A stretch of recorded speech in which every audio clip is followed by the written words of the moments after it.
ইউনূসের বাবারও ক্ষমতা নেই জায়গায় টিকে থাকা, ওনার পেছনে যে দেওয়াল আছে আপনি জানেন। আমার এই যে মোবাইল দেখতে পাচ্ছেন, এখানে যদি কল আসে সর্বোচ্চ জনাব তারেক জিয়ার পিএস অপু ভাই আমার সাথে ছেলে ছিল 3 বছর, খুব বেশি হলেও উনি কল দিতে পারে। কথা বলছে না? আর সর্বোচ্চ বাংলাদেশে আমার মনে হয় খুব বেশির থেকে বেশি হলেও জামাত ইসলামের যিনি আমির আছে ডাক্তার শফিকুর রহমান, উনি দিতে পারে। আর ডাক্তার ইউনূসের মোবাইলে কল আসে কোথা থেকে জানেন আপনি? ওনার মোবাইলে কল দেয় জো বাইডেন, বারাক ওবামা। টের পাচ্ছেন? আন্দাজে লাফাচ্ছেন?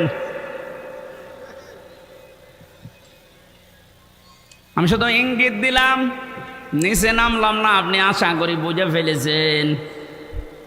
বাস্তবতা কিন্তু এইটাই।